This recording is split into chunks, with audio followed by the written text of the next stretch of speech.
Hello दोस्तों, कैसे हैं आप सभी। आज हम करेंगे प्रेजेंट परफेक्ट टेंस। हम ऑलरेडी प्रेजेंट इंडेफिनिट टेंस और प्रेजेंट कंटिन्यूस टेंस कर चुके हैं।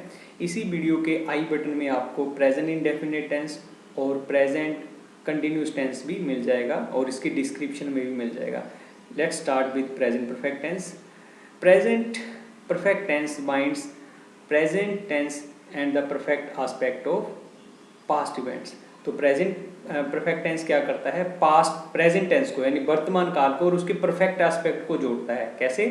जो पास्ट इवेंट होते हैं, जो बीते हुए इवेंट्स होते हैं, बातें होती हैं, काम होते हैं, उनको उसके प्रेजेंट कंसिक्वेंस यानी जो प्रेजेंट में उसका प्रभाव होता है, यानी पास्ट का जो प्रेजेंट में प्रभाव होता है उसको दर्शाने के लिए हम प्रेजेंट परफेक्ट टेंस का यूज करते हैं।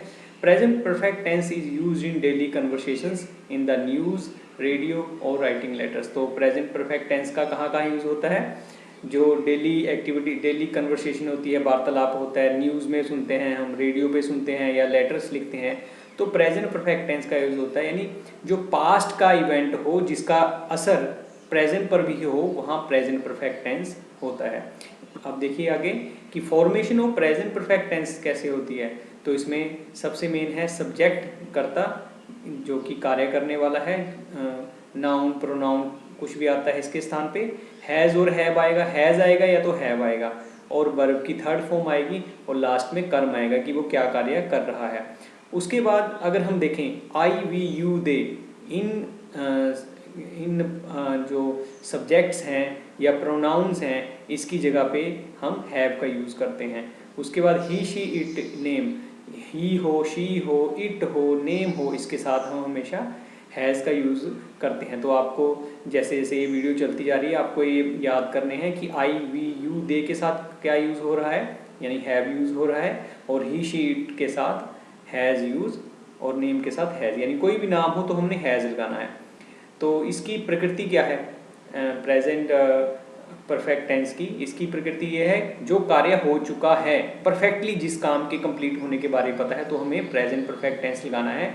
जैसे चुका है, चुकी है, चुके हैं, यानी कोई कार्य हो चुका है, कर लिया है, हो गया है, दे दिया है, यानी जो कार्य हो चुका है उसके बारे में हम प्रेजेंट परफेक्ट टेंस लगाते हैं। इसके कुछ एग्जांपल्स देख लेते हैं। I have lived here since year 1984। मैं 1984 से यहाँ रह चुका हूँ, यानी कि वो अभी भी वहीं रह रहा है, लेकिन वो बता रहा है कि मैं 1984 ईयर से यहाँ पे रह रहा हूँ।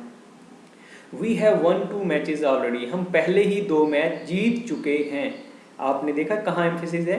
जो कार्य परफेक्टली खत्म हो चुका है, यानी ये परफेक्टली इन द सेंस कि जिस चीज़ के बारे में परफेक्टली पता है, पक्के तौर पे पता है, वो प्रेजेंट परफेक्ट टेंस लगाया जाता है। जैसे वहाँ ऊपर कह रहा है कि I have lived here since year 1984, तो वो परफेक्टली बता रहा है कि मैं 1984 से यहाँ रह चुका हूँ, यानी यहाँ रह ही रहा हूँ मैं।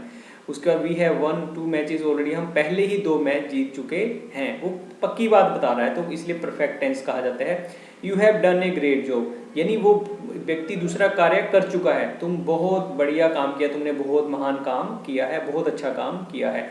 They have not forgotten there duty, वो अपने कर्तव्य नहीं भूले हैं, भूल चुके हैं कह दो, या नहीं भूले हैं, तो परफेक्टली जो चीज़ खत्म हो चुकी है। उसके बाद है he has reached height of his career, वह अपनी करियर की ऊंचाइयों पे पहुंच चुका है। She has seen loads of hardship in her life, वह अपनी जिंदगी में बहुत सारी कठिनाइयां देख चुकी है। It has rained heavily since morning, सुबह से बहुत बारिश हो चुकी है, हुई है, सुबह से बहुत बारिश, it has rained heavily since evening, शाम से बहुत बारिश हो चुकी है या हुई है, किसी भी वे से कह सकते हैं। Ram has allowed them to work for him, Ram उन्हें अपने लिए कार्य करने के लिए अलाउ कर चुका है, यानी हमें कोई भी हम चीज़ देख रहे हैं उसके बारे में हमें पूर्णतः स्पष्ट रूप से पता है, इसलिए वहाँ पे क्या लगता है? Present perfect tense. अब हम इसके देख लेते हैं यूजेस, कहाँ कहाँ यूज होता है प्रेजेंट परफेक्ट टेंस।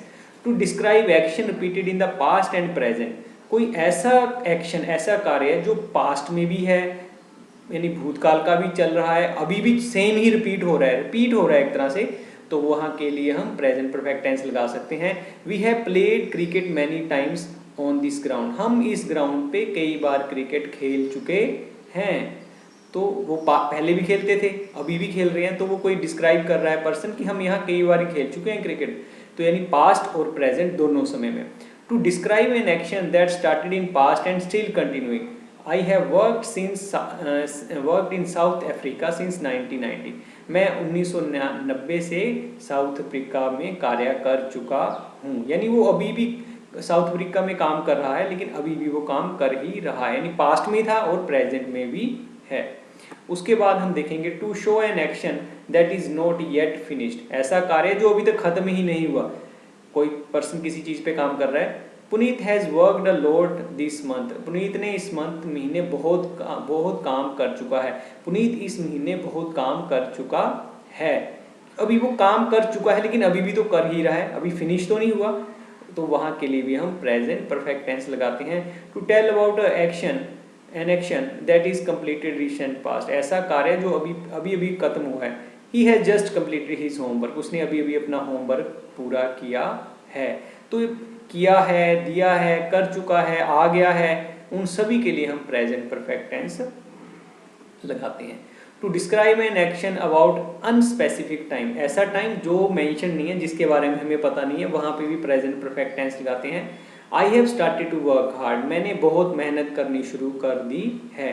तो इसमें टाइम तो कहीं मेंशन ही नहीं है, तो प्रेजेंट परफेक्ट टेंस ऐसी जगह पे भी लगा सकते हैं जिसके बारे में अब वो पर्सन खुद कह रहा है I have started to work hard, मैंने बहुत मेहनत करनी शुरू कर दी है, या मैं बहुत मेहनत करना शुरू कर चुका हूँ। परफेक्टली उसको पता है, लेकिन टाइम का तो नहीं इसमें मेंशन है, तो टाइम ना भी मेंशन हो तब भी हम प्रेजेंट परफेक्ट टेंस लगा सकते हैं। उसके बाद हम देख लेते हैं कि अफर्मेटिव, नेगेटिव और इंटेरोगेटिव सेंटेंसेस कैसे फॉर्म होते हैं। अफर्मेटिव ऐसे सेंटेंसेस जो अफर्म करते हैं, किसी चीज के होने के बारे में बताते हैं, ना तो वो प्रश्न करते हैं वाक्य, ना ही उन वाक्यों में प्रश्न होता है, ना ही उसमें नकारात्मकता या नहीं ना ऐसे शब्द उसमें नहीं होते। तो अफर्मेटिव, अब अफर्मेटिव के बाद नेगेटिव में कैसे बदलना है और इंटेरोगेटिव में कैसे बदलना है। तो इंटेरोगेटिव मतलब प्रश्न, जिसमें प्रश्न पूछा जाए। नेगेटिव मतलब नकारात्मक, मतलब जिसमें किसी चीज के ना होने का पता की बात की जाए। तो पहला सेंटेंस देख लेते हैं। I have lost 10 kg of weight, मैंने 10 किलो वजन घटाया है। तो चुका है कहना जरूरी नहीं, यहाँ भी कह सकते हैं मैं 10 किलो वजन कम कर चुका हूँ, मैंने 10 किलो वजन कम कर दिया है। तो किसी भी वे से आप कह सकते हैं जिसके बारे में आपको परफेक्टली पता है। आई हैव नॉट लॉस्ट, अब हैव के बाद हमने सिर्फ नोट लगाना है, तो नकारात्मक बन गया। I have not lost 10 kg of weight, तो यहाँ नकारात्मक बन गया। अब हम इसके प्रश्नात्मक देखें, अफर्मेटिव को देखें, हेल्पिंग वर्ब को आगे ले आए और सब्जेक्ट को बाद में ले आए, तो क्वेश्चन बन गया। सिंपल सी बात है, have I lost 10 kg of weight, क्या मैंने 10 किलो वजन कम किया है, यानी प्रश्न बन गया वो। हमने पहले भी ये चीज डिस्कस की थी जब हमने इंडेफिनिट टेंस और कंटिन्यूस टेंस किया था, तो तब भी हमने बात की थी कि जो हेल्पिंग वर्ब है उसको दूसरे नंबर पे ले आए सब्जेक्ट के बाद, तब तो वो सकारात्मक है, और सब्जेक्ट के बाद हेल्पिंग वर्ब और हेल्पिंग वर्ब के बाद नोट लगाने तो वो नकारात्मक है, और हेल्पिंग वर्ब को सबसे आगे ले आए तो वो क्या है, प्रश्न है। That's simple thing. उसके बाद हम देखें we have seen this car already, हम पहले ही ये कार देख चुके हैं। अब नकारात्मक बनाने के लिए नोट लग गया। We have not seen this car already, हम पहले ही ये कार नहीं देख चुके हैं, या हमने पहले ये कार नहीं देखी है। Have we seen this car already, क्या हमने ये कार पहले ही देखी है। उसके बाद है you have committed few mistakes in your life, तुमने अपनी जिंदगी में कुछ गलतियां की हैं। परफेक्टली कोई कह रहा है कि आपने गलतियां की हैं। You have not committed few mistakes in your life, तुमने अपनी जिंदगी में कुछ गलतियां नहीं की हैं। Have you made few mistakes in your life, क्या तुमने अपनी जिंदगी में कुछ गलतियां की हैं, तो उसी को हम नकारात्मक में बदल देते हैं। उसके बाद अगर हम देखें they have started a new business, उन्होंने एक नया व्यापार शुरू किया है, नया कारोबार शुरू किया है। They have not started a new business, उन्होंने नया कारोबार नहीं शुरू किया है। Have they started a new business, क्या उन्होंने नया कारोबार शुरू किया है। He has finished his task, वह अपना कार्य पूरा कर चुका है। He has not finished his task, उसने अपना कार्य वह अपना कार्य नहीं पूरा कर चुका है, या उसने अपना कार्य पूरा नहीं किया है। Has he finished his task, क्या उसने अपना कार्य पूरा किया है। तो आप देखिए बार बार वही है, हैज और हैव प्लस वर्ब की थर्ड फॉर्म, और जब हम इसको नेगेटिव बना रहे हैं तो नोट लगा रहे हैं, जब प्रश्न बना रहे हैं तो हेल्पिंग वर्ब को ही आगे लेकर आ जा रहे हैं। She has left her bag in the bus, वह अपना बैग बस में छोड़ चुकी है या उसने अपना बैग बस में छोड़ दिया है। उसके बाद she has not left her bag in the bus, उसने बस में अपना बैग नहीं छोड़ा है। Has she left her bag in the bus, क्या उसने बस में अपना बैग छोड़ा है। नेक्स्ट देखेंगे, इट हैज़ रेन्ड हैवली, सुबह से बहुत बारिश हो चुकी है, इट हैज़ रेन्ड हैवली, बहुत बारिश हो चुकी है। It has not rained heavily, बहुत बारिश नहीं हुई है या हो चुकी है। हैज़ इट रेन्ड हैवली, क्या बहुत बारिश हो चुकी है। तो प्रश्न बार बार वही आता है। एक बार जब हम समझ जाते हैं कि अफर्मेटिव कैसे बनाते हैं, कोई बड़ी बात नहीं है। जब हमें अफर्मेटिव आ गया तो हमें नेगेटिव और इंटेरोगेटिव आने में कोई ज़्यादा दिक्कत नहीं होगी। Nick called read whole book, ये यहाँ पे मिस्टेक है। Nick has read whole book, Nick सारी किताब पढ़ चुका है। Nick has not read whole book, Nick सारी किताब नहीं पढ़ चुका है। Has Nick read whole book, क्या निक ने सारी बुक पढ़ चुका है, क्या निक सारी बुक पढ़ चुका है। तो इसमें अगर आप ध्यान से देखें, धीरे धीरे जब हम प्रेजेंट परफेक्ट टेंस हमने तो कर ही लिया है, लेकिन जब हम पास्ट परफेक्ट टेंस करेंगे तब भी आपको बहुत आसानी होगी। मैंने आपसे पहले भी डिस्कस किया था, जब हमें एक तरह का टेंस समझ में आता है तो जैसे हम प्रेजेंट को अच्छे से कर लेंगे तो हमें पास्ट और फ्यूचर टेंस के सभी चारों के चारों पार्ट, यानी उसी का इंडेफिनेट, उसी का कंटिन्यूस, उसी का परफेक्ट और उसी का परफेक्ट कंटिन्यूस समझने में कोई भी दिक्कत नहीं आएगी। क्योंकि एक तरह का समझ में आ गया, अगर आपको मान लो आपको प्रेजेंट सारा समझ में आ गया तो समझो आपको पास्ट और परफेक्ट जो फ्यूचर भी समझ में आ जाएगा। तो मैं एक बार फिर रिपीट कर दूं, हमने जो इससे पहले प्रेजेंट इंडेफिनिट टेंस किया है और प्रेजेंट इंडेफिनिट टेंस और प्रेजेंट कंटिन्यूस टेंस किया है, उसका लिंक आपको इसकी डिस्क्रिप्शन में मिलेगा। ये सारा जो हमने डिस्कस किया ये भी आपको डिस्क्रिप्शन में मिलेगा और इसकी आई बटन में आपको प्रेजेंट इंडेफिनिट टेंस और प्रेजेंट कंटिन्यूस टेंस का वीडियो भी मिल जाएगा। तो आज के लिए इतना ही, मिलते हैं नेक्स्ट वीडियो में नया टॉपिक लेकर। तब तक के लिए सभी को नमस्कार, बहुत बहुत धन्यवाद, थैंक यू।